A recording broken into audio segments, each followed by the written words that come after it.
Shemot, Parashat Kitissa. L'Éternel parla à Moïse en ces termes. Quand tu feras le dénombrement général des enfants d'Israël, chacun d'eux paiera au Seigneur le rachat de sa personne lors du dénombrement, afin qu'il n'y ait point de mortalité parmi eux à cause de cette opération. Exode 30, versets 11-12.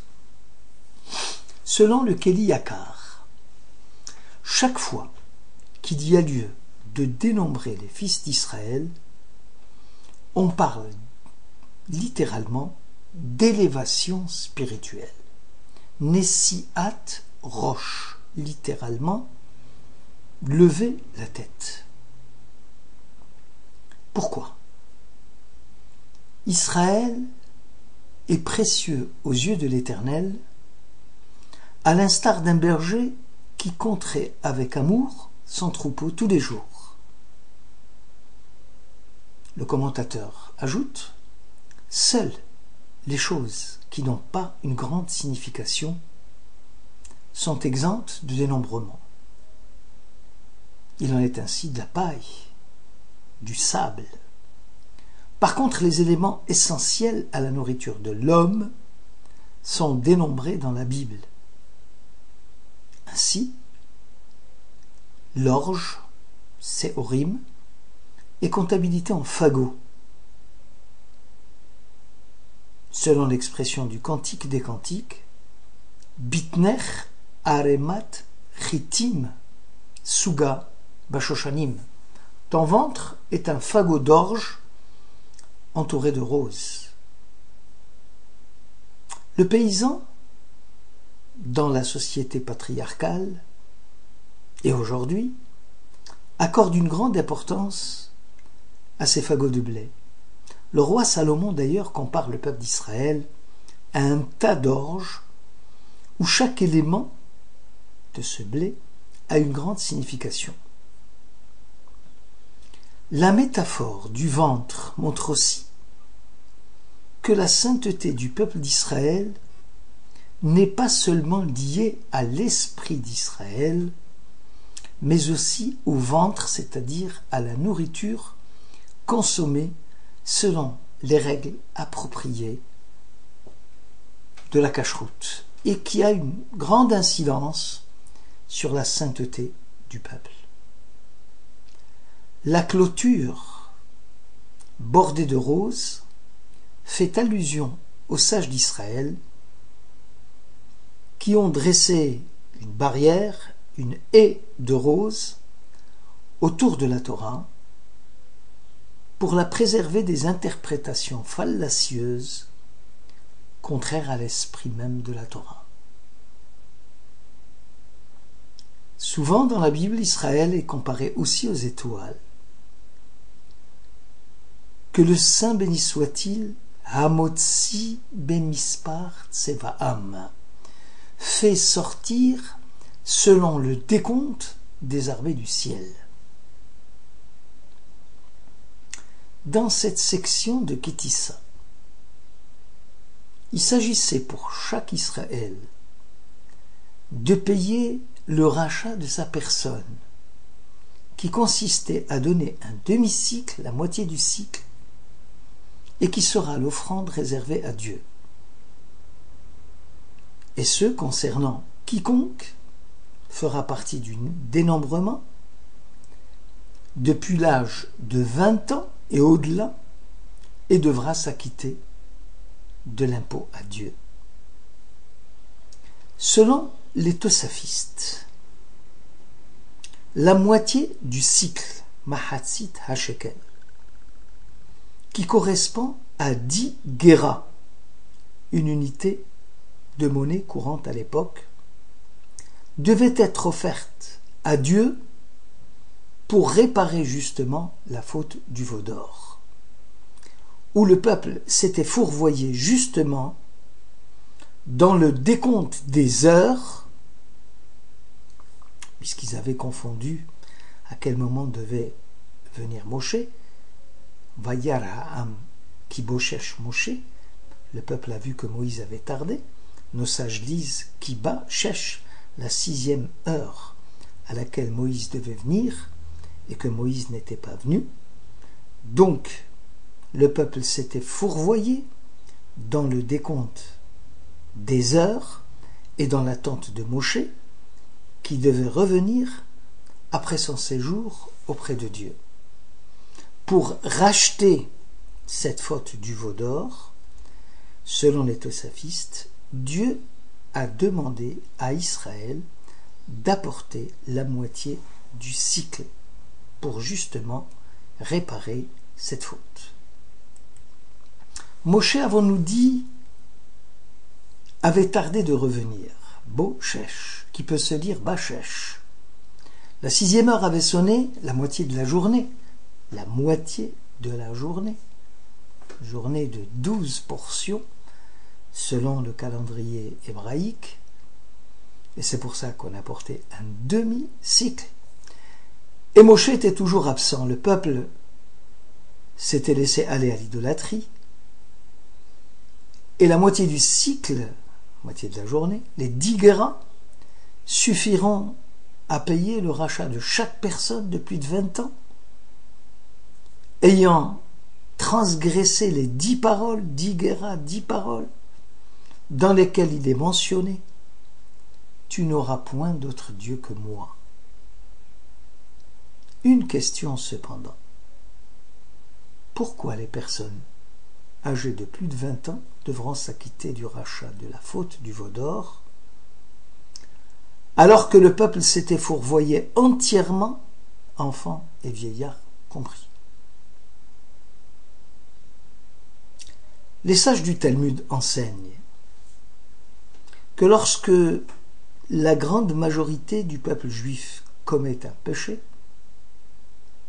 Dieu faisant appel à sa grande clémence, et ne pouvant concevoir la disparition totale des pécheurs, va leur accorder un répit qui sera mis à profit par ces mêmes pécheurs pour amorcer le retour, la teshuva. Ainsi, par exemple, dans le face-à-face avec le prophète Jonas, Dieu lui dit sèchement « Comment n'aurais-je pas pitié de Ninive, dans laquelle résident 12 milliards d'êtres humains ?» Le Talmud conclut. Israël, au départ, ne devait pas commettre le péché de l'idolâtrie du veau d'or. Alors pourquoi l'avait-il fait? Seulement voilà, lors du dénombrement, il s'agit de compter un à un. Et là, il y a réellement un risque.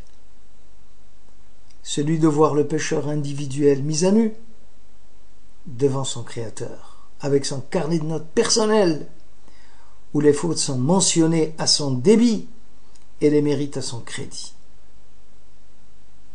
Et qu'en sera-t-il alors du solde? Et dans le cas où il serait débiteur, ne va-t-on pas aussi lui réclamer la dette antérieure, celle du veau d'or, sachant que globalement et collectivement, la dette du veau d'or a été éteinte, mais qu'individuellement, elle est toujours due. Aussi, nos sages nous recommandent de ne pas nous séparer de la communauté. Moïse nous a donné le plus parfait exemple d'attachement à la communauté d'Israël. Cette communauté qu'il a fait sortir de l'Égypte à la demande de Dieu, à qui il a donné la liberté et qui succombe à l'idolâtrie au pied de la montagne de la révélation. Alors que la colère de Dieu s'enflammait en voyant le peuple pécheur, Moïse implorant Dieu, refusant de se détacher de la communauté pécheresse. Ce peuple a péché, il a commis une grande faute, mais pardonne-lui maintenant. Exode 32. Le grand Moïse ne veut pas de grâce pour lui seul, il ne l'accepte que si elle s'adresse aussi à la communauté d'Israël dont il ne veut pas se détacher, pour le salut de laquelle il a engagé résolument sa vie. Dieu écouta la prière du fidèle berger et pardonna au peuple égaré. La dissidence est une plaie très grave au sein du peuple juif. Se détacher des siens, refuser de partager leur sort, essayer de fuir les maux dont ils sont accablés, c'est la réponse même que donne Mardochée à Esther, qu'il avait imploré d'intercéder auprès du roi Assuérus pour sauver son peuple. Esther avait répondu évasivement qu'il est défendu sous peine de mort d'aller chez le roi sans y être appelé. Comment, lui dit Mardochée, tu peux te séparer de la communauté? Tu crois que tu échapperas à ton sort? Tu crains d'exposer ta vie? Esther fut pénétrée sur le champ du sens de la solidarité qui est celui du peuple d'Israël.